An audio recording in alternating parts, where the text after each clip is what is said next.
wa ashabihi wa la hamatu. Hadirin jamaah salat zuhur Masjid An-Nabawi yang insyaallah dirahmati Allah Subhanahu wa taala.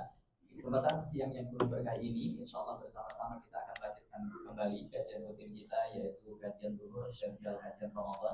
Dan alhamdulillah pada kesempatan kajian zuhur siang hari ini alhamdulillah telah hadir bersama kita guru kita Ustaz Mahdul Hasmi LC. Hafizahullah, kita doakan guru kita mudah-mudahan senantiasa diberikan kesehatan oleh Allah Subhanahu wa taala. Amin ya rabbal alamin.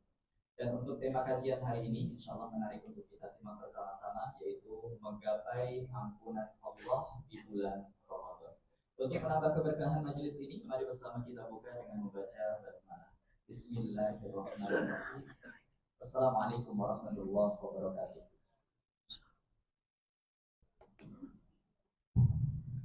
Bismillahirrahmanirrahim. Bismillahirrahmanirrahim. Assalamualaikum warahmatullahi wabarakatuh. Alhamdulillahilladzi karramal insan bil aqli wal bayan wa faddala bidzalika min sairil hayawan. Asyhadu an la ilaha illallah wahdahu la syarika lah wa asyhadu anna Muhammadan abduhu wa rasuluh la nabiyya wa rasula ba'da. Allahumma salli wa sallim wa barik ala sayyidina wa maulana Muhammadin wa ala alihi wa sahbihi ajma'in.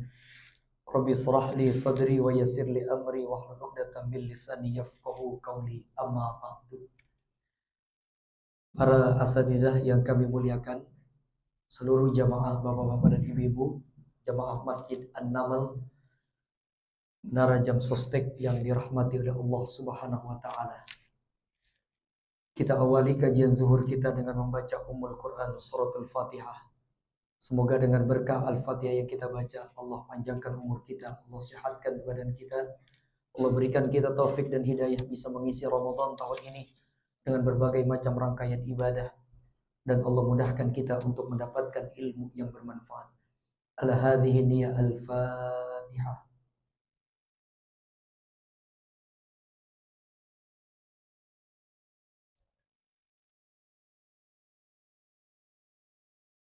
Amin ya rabbal alamin. Bapak dan Ibu hadirin jamaah sekalian yang dirahmati oleh Allah Subhanahu wa taala. Di dalam hadis Nabi bersabda, "Innar rajula la yumna'u an rizqihi li dzanbin yusibah." Ada rizki yang Allah akan turunkan kepada kita manusia, tapi disebabkan karena adanya dosa, kehilafan dan kealfaan dalam diri kita, itu rizki yang mau Allah kasih ditarik lagi karena sebab dosa dan kehilafan. Maka Ramadan bulan yang penuh dengan kemuliaan. Ramadan bulan yang penuh dengan keistimewaan. Nah, di antara keistimewaan Ramadan itu adalah Sahrul Ghufran. Bulan diampuni setiap dosa dan kealfaan.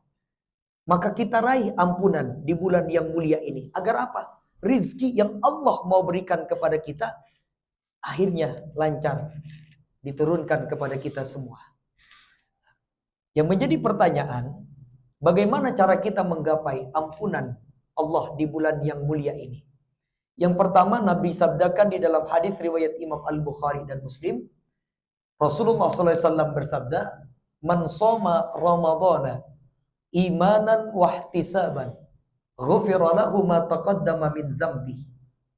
Jalan yang pertama untuk kita meraih ampunan Allah di bulan yang mulia ini, yaitu Nabi katakan orang yang mengerjakan puasa di bulan suci Ramadan, dilandasi puasa yang dilakukannya itu atas dasar nilai keimanan dan mengharapkan nilai pahala dari Allah Subhanahu wa taala.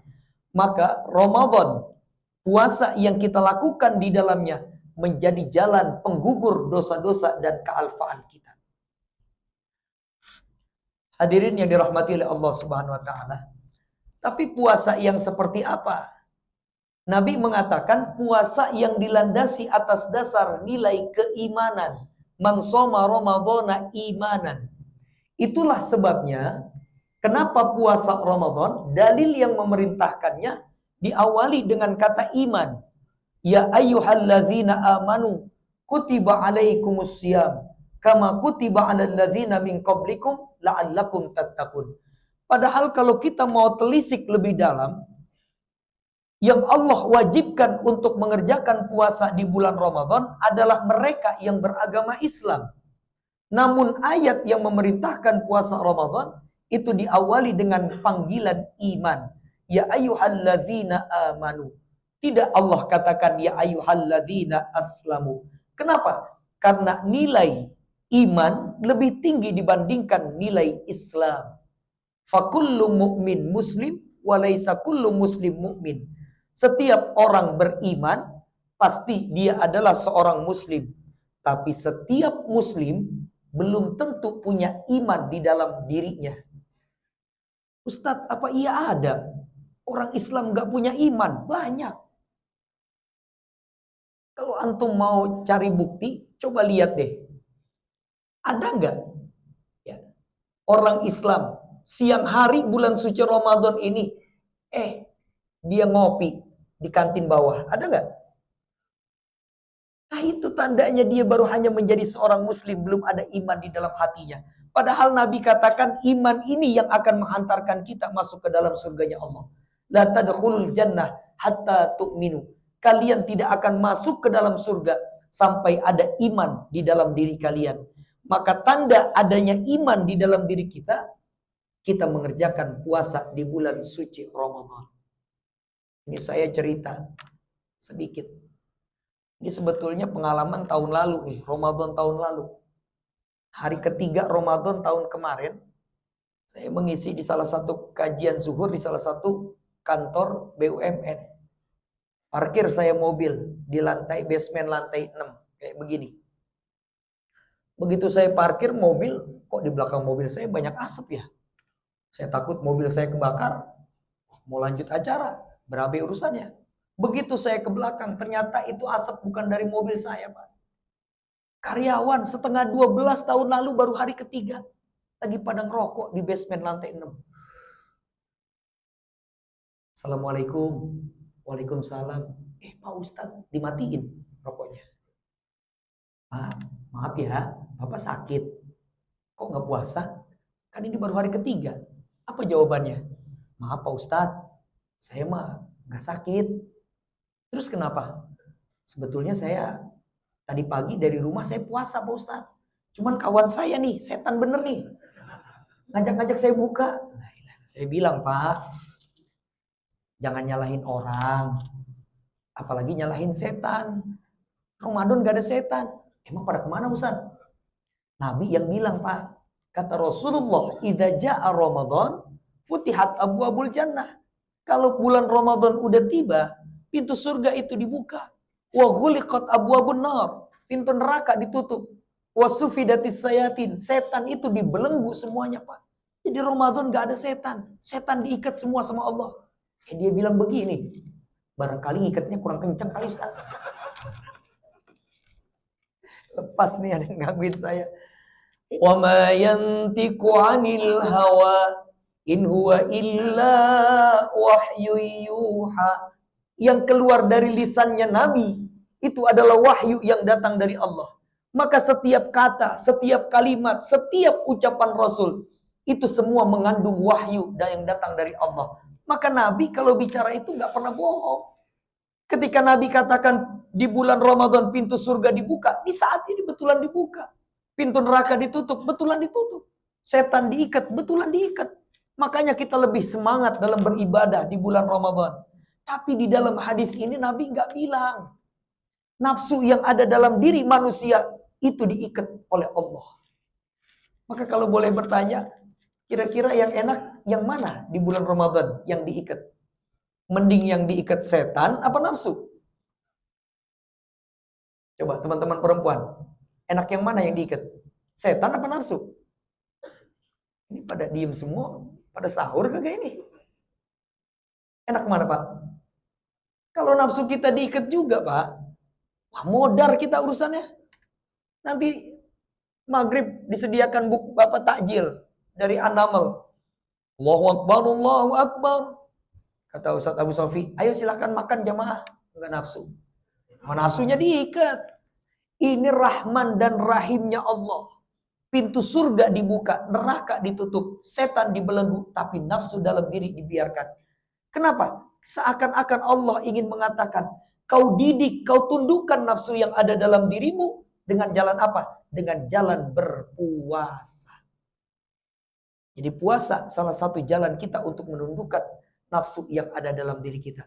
Nah, rekan-rekan sekalian, tolong jangan mudah-mudah meninggalkan puasa Ramadan. Jangan karena sebab alasan kita bekerja, kita tinggalkan puasa. Atau jangan pula karena sebab puasa, etos kerja kita menurun. Gabungkan keduanya. Ketika Isra dan Mi'raj, Nabi diperlihatkan surga dan neraka. Begitu melihat ke dalam neraka, apa yang terjadi? Fa'idha ana biqaumin mu'allikina bi'arakibihim. Aku melihat ke dalam neraka, kata Rasulullah. Begitu banyak, ada sekelompok orang lagi digantung, diikat kakinya di atas, kepalanya di bawah. Musyaqqaqatun asdaquhum tasilu asdaquhum damma. Datanglah malaikat. Lalu itu orang yang lagi diikat, digantung. Ini mulut nih, dirobek begini Pak. Sampai terbelah. Demi Allah dan Rasulullah, Nabi nggak kuat ngelihat siksa ini. Nabi bertanya kepada Jibril yang mendampingi. Man haula ya Jibril? Itu siapa Jibril? Kok disiksa sedemikian keras? Apa jawaban Jibril? Ulaika min ummatika ya Rasulullah. Itu adalah umatmu wahai Nabi. Alladzina yuftiruna qabla tahillati shaumihim. Mereka yang meninggalkan puasa di bulan suci Ramadan. Bukan karena ada uzur syar'i, karena sakit keras. Bukan pula karena dalam perjalanan. Tapi mereka meremehkan bulan Ramadan. Nauzubillah, summa nauzubillah. Mari Pak, Ramadan, puasa di dalamnya adalah sebuah kewajiban. Puasa di dalamnya menjadi sebuah bukti adanya iman di dalam diri. Puasa Ramadan, ketika kita menjalankannya, itu menjadi wasilah sebagai penggugur kealfaan dan dosa di masa lalu kita. Tapi hati-hati. Nabi kasih warning. Apa warningnya Nabi? Warubba sha'imin hazzuhu min siyamihi ilal ju'wal atas. Berapa banyak tapi, kata Nabi, nanti umatku mereka puasa, tapi nggak dapatkan nilai apa-apa. Nggak ada pahala kebaikan yang mereka dapatkan, kecuali lapar dan haus saja. Laksana orang kerja, mereka mendapat apa? Mereka kerja sebulan penuh nggak dapat gaji. Siapa mereka Ustadz? Yang Nabi katakan puasa tapi nggak dapat nilai pahala kebaikan kecuali lapar dan haus. Nabi mengatakan, man lam yada qauladzur war rafath wal kaziba wal amalu bihi falaysa lillahi hajah an yada ta'amah wa syarabah. Orang yang ketika dia dalam keadaan puasa kayak kita sekarang ini, tapi apa? Dia nggak pandai jaga lisannya. Masih mengumpat, masih berbicara kasar, masih memfitnah, masih berbohong, masih ngegosip, masih ngegibah, ngomongin orang alias apa? Mana lo? Sini dulu. Apa sih? Sini. Semakin kecil suara, semakin akurat berita. Oh. Yang kedua, teman-teman yang perempuan pada ketawa ke diri. Apa? Keakuratan informasi dalam gosipan itu diukur berdasarkan kemiringan bibir. Kalau bibirnya udah menyon-menyon ke piring ke kanan bawah, itu udah akurat sekali tuh informasinya. Makanya ini hadis sering kami sampaikan ketika mengisi kajian di tempat ini. Sahabat datang kepada Rasulullah, ya Rasulullah, aku ingin bertanya, ada apa? Inna fulanah taqumul laila wa tasumun nahar. Aku punya tetangga, tetanggaku ahli ibadah ya Rasulullah. Bukan cuman yang wajib, sampai amalan sunnahnya diceritakan. Dia kalau malam gak pernah tinggal tahajud, selalu dikerjain. Puasa sunnah, Senin, Kemis, Ayamul Bid dikerjakan. Cuma satu ya Rasulullah, tetanggaku si wanita ahli ibadah, tu'zi lisanuha jiran. Dia gak pandai jaga lisannya. Dia suka ngomongin orang, buka aib temen. Apa kata Rasulullah? La khaira fiha wa hiya finnar. Semua kebaikan yang pernah dilakukan akan musnah dan dia akan masuk ke dalam neraka. Maka hati-hati. Puasa bukan hanya mengajarkan dan memerintahkan kita menahan nafsu, dan juga lapar dan haus saja. Tapi lebih daripada itu. Makanya kalau kita mau telisik lebih dalam, puasa bahasa Arabnya itu dua. Ada as-saumu, ada as-siyam. Apa perbedaan antara as-saum dengan as-siyam? Ya kalau di Sunda makan itu ada tuang, ada dahar. Kan kira-kira begitu. Dalam bahasa Arab puasa itu ada dua, ada as-saum, ada as-siyam. Apa yang membedakan? Dibedakan langsung di dalam Al-Qur'an. Surah Maryam ayat 26. Ketika ibunda Maryam berkata, apa? Inni nazartu lirrahmani sauma. Aku bernazar, berjanji kepada Allah. Aku akan melakukan puasa. Apa puasanya ibunda Maryam? Lan ukalliman nas. Aku tidak akan bicara kepada manusia siapapun. Jadi kalau saum itu artinya cuma satu. Kita menahan diri dari satu hal. Ibunda Maryam puasa. Bahasanya puasanya as-saum. Kenapa? Karena puasa ibunda Maryam nggak ngomong. Dan itu akhirnya jadi turun-temurun Pak. Ke perempuan sampai sekarang. Makanya perempuan kalau marah, diem. Kagak bicara. Mama marah, diem. Kita nih para suami, para laki udah kayak cenayang. Ini bini gue diem, kenapa ini? Ternyata apa? Belanjaannya di Shopee belum kita bayar. Aduh. Tapi beda dengan kata asyam. Perintah puasa Ramadan, ya ayyuhalladzina amanu kutiba alaikumus. Bukannya saum tapi siam. Kenapa? Karena kalau siam yang ditahan bukan hanya satu hal, satu faktor, tapi seluruh anggota tubuh kita berpuasa. Mata berpuasa, mulut berpuasa, tangan berpuasa, kaki berpuasa. Itu. Maka sekali lagi jaga puasa Ramadan kita tahun ini agar betul-betul bermakna dan tidak hilang nilai pahala kebaikannya hanya sebab karena kita tak pandai menjaga lisan.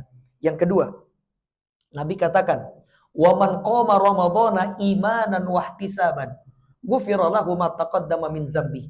Orang yang mengerjakan sholat sunat tarawih di malam-malam bulan suci Ramadan, sholat tarawih yang dikerjakan itu akan menjadi penggugur setiap dosa dan kealfaan.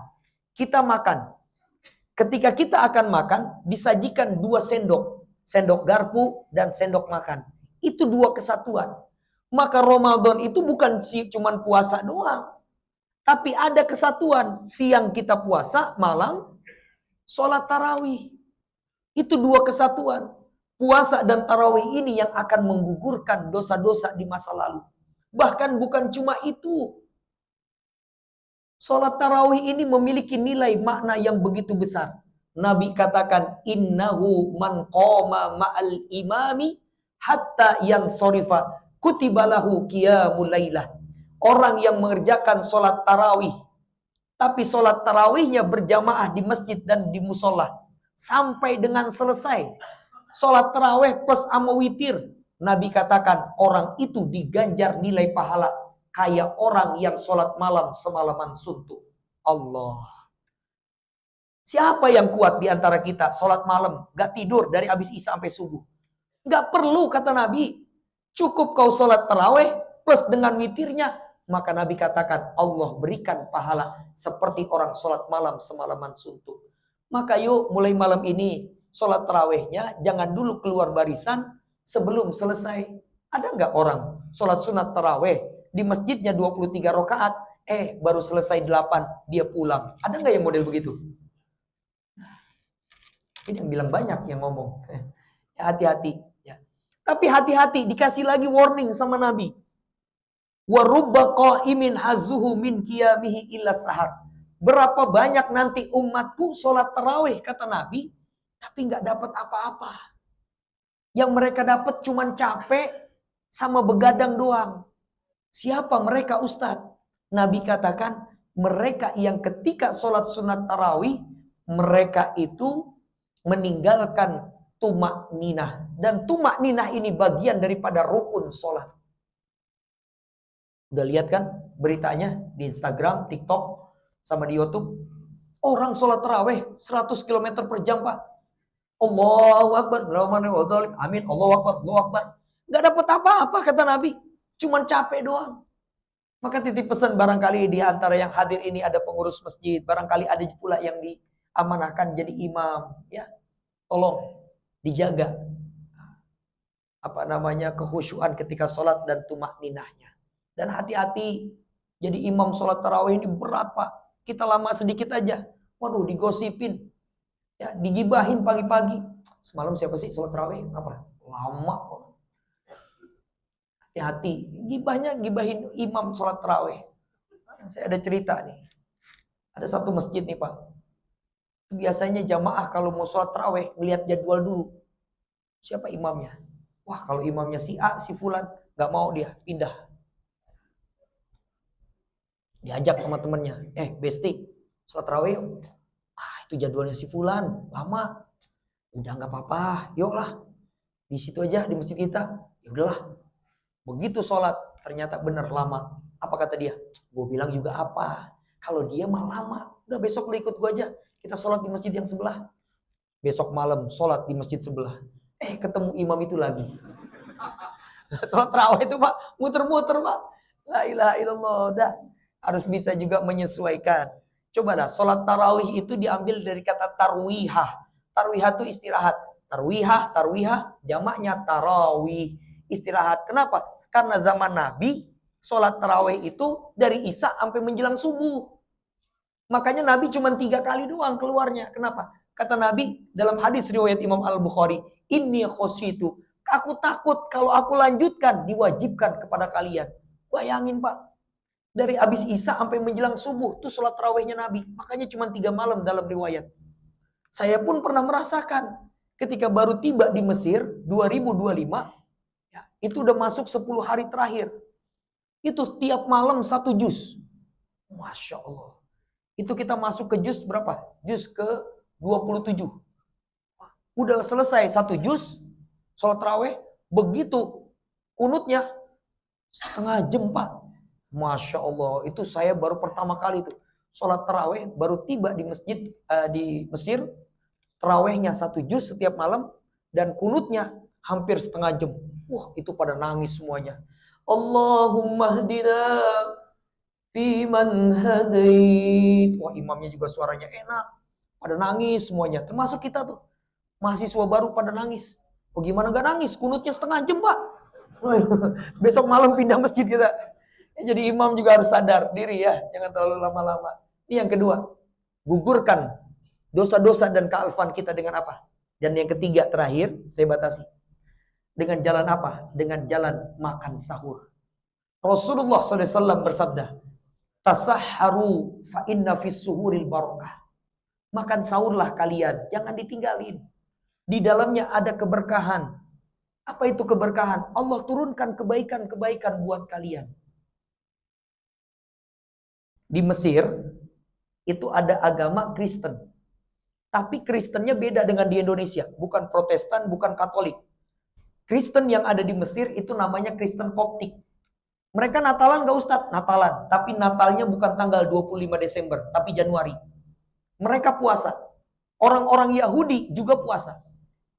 Makanya Nabi di dalam hadisnya mengatakan, Fasil baina siyamina wa siyami ahlil kitab bi aklatis suhur. Bedakan puasa kalian, wahai orang-orang Islam, dengan puasanya non-muslim dengan jalan apa? Makan sahur. Jadi makan sahur itu selain ada keberkahan, di dalamnya apa? Pembeda identitas kita sebagai seorang muslim saat berpuasa, itu identitasnya dengan makan sahur. Sampai Nabi mengatakan, la tada'anna, jangan ditinggalin makan sahur. Walau bijur'atin minal ma, meskipun hanya dengan seteguk air. Ini kalau sekarang nih, maaf, sekarang kita masih rajin makan sahur. Ntar lihat, udah tinggal 15 hari terakhir. Udah mah gak usah bangunin deh. Ntar papa puasa kok. Bener dia puasa. Anak-anak kita juga puasa. Tapi nggak makan sahur. Padahal di makan sahur itu ada keberkahan. Itu identitas seorang muslim. Nabi mengatakan, jadi tolong. Ini makan sahur jangan sampai ditinggalkan. Kalau memang udah males, anak dibangunin susah. Bawain aja, Bu. Air segelas. Kak, ya udah Kak, bangun dulu, minum. Setelah minum, silahkan lanjutkan. Kenapa? Di lanjutan hadisnya Nabi mengatakan, meskipun hanya dengan seteguk air, innallaha wa malaikatahu yusholluna 'alal mutasahhirin. Karena Allah dan para malaikatnya membaca bersolawat kepada mereka yang makan sahur. Allah. Solawatnya Allah kepada yang makan sahur menurunkan rahmat dan keberkahan. Solawatnya malaikat kepada kita yang makan sahur, ketika kita makan sahur, itu malaikat angkat tangan. Allahumma gfir lahu warhamhu. Ya Allah ampuni dosanya, ya Allah rahmati dia. Kenapa? Dia makan sahur untuk besok berpuasa. Maka jangan tinggalkan makan sahur. Ada keberkahan di dalamnya. Dan ini jarang orang ngamalin. Ya.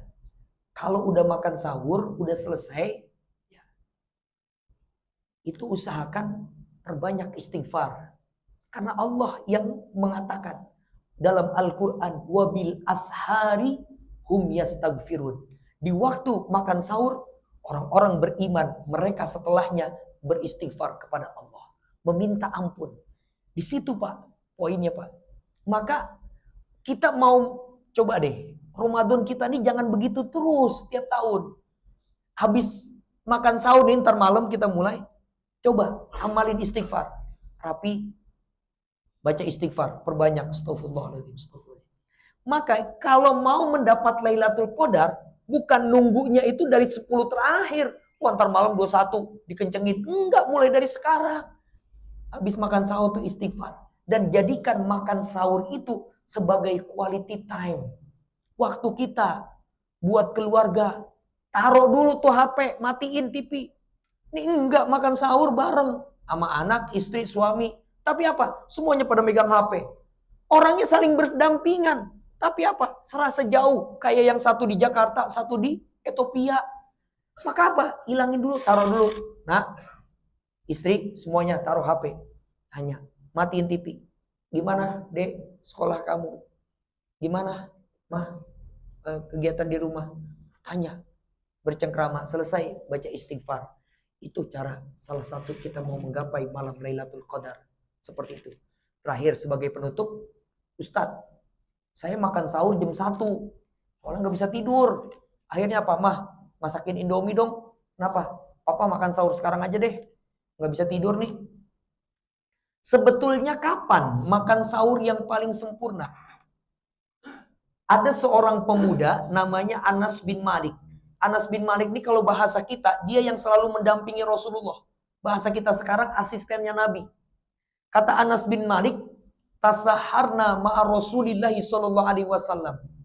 Kami satu ketika makan sahur bareng sama Rasulullah SAW. Kata Anas bin Malik. Lalu apa yang terjadi? Selesai makan sahur, sahabat yang lain yang gak ikut nanya. Kam kodro baina aklatis suhurikum. Berapa jarak antara makan sahur kalian dengan azan subuh? Apa jawaban Anas bin Malik? Kira-kira kalau dihitung dengan bacaan Al-Quran, qadro khamsina ayah. Sekitar kita baca Al-Quran pelan, tartil, kurang lebih 50 ayat. Ya kalau kita mau waktukan dengan jam, kurang lebih 30 menit. Maka kalau sekarang subuh jam 4.41, waktu terbaik ngikutin sunnahnya Rasul, makan jam berapa? Jam 4. Ini enggak. Setengah 2 istrinya udah masak. Jam 2 udah dibangunin. Papa ayo sahur. Jam 2 malam makan sahur. Mau subuh jam 4.41. Masih hampir 2 jam setengah. Akhirnya apa? Aduh masih ngantuk nih Pak. Tidur lagi. Subuhnya jam 7. Lah astagfirullahaladzim. Itulah kenapa disunnahkan diakhirkan makan sahur. Kenapa? Agar kita bisa mendekati subuh. Yang kedua, kalau kita makan sahurnya itu diakhirkan, ini jam segini belum lapar Pak. Masih ada sisa makanan di perut kita. Tapi kalau makan sahur jam 2, jam 1 malam, selain udah nggak mengikuti sunnahnya Rasul, baru jam 10 pagi juga, lemes banget Pak. Yang akhirnya mengganggu etos kita dalam kerja kita dalam bekerja. Maka sekali lagi, ya ini poin yang ketiga, amalkan ini. Selama Ramadan, kita kejar dari sekarang nih. Agar apa? Nanti 10 hari terakhir, kita bisa meraih kemuliaan malam Lailatul Qadar. Jaga puasa kita, jangan bicarakan orang lain. Puasakan seluruh anggota tubuh kita. Kedua, jaga sholat tarawih kita. Jangan sampai ya kita tinggalkan sholat tarawih kita. Yang ketiga apa? Jangan tinggalkan makan sahur. Ada keberkahan dan ada doa dari para malaikat untuk ampunan dosa kita. Selesai makan sahur, maka baca sholawat. Bapak-bapak enggak, makan sahur mah enggak lama, 15 menit. Selesainya ngapain? Ngopi, ngudut. Itu yang lama.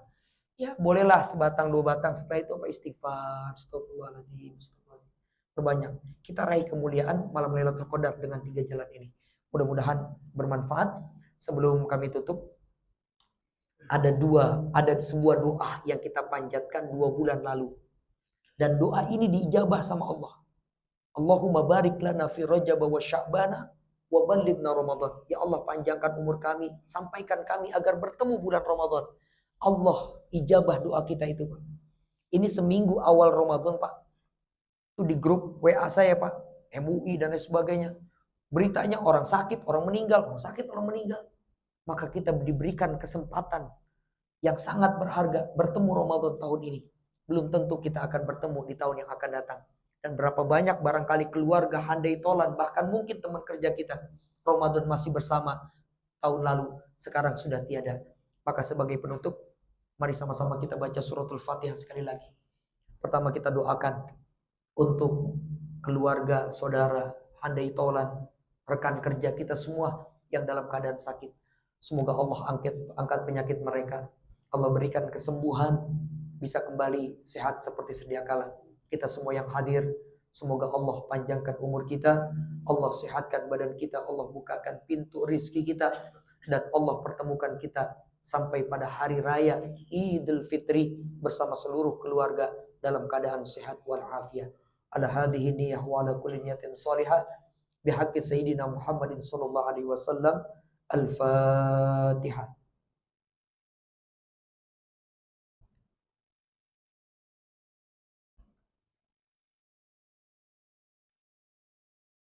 Amin ya rabbal alamin.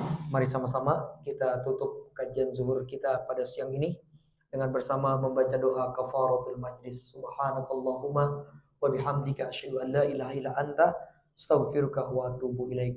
Semoga yang kami sampaikan manfaat. Mohon maaf atas segala kekurangan. Hadanallahu iyyakum ajmain. Assalamualaikum warahmatullahi wabarakatuh.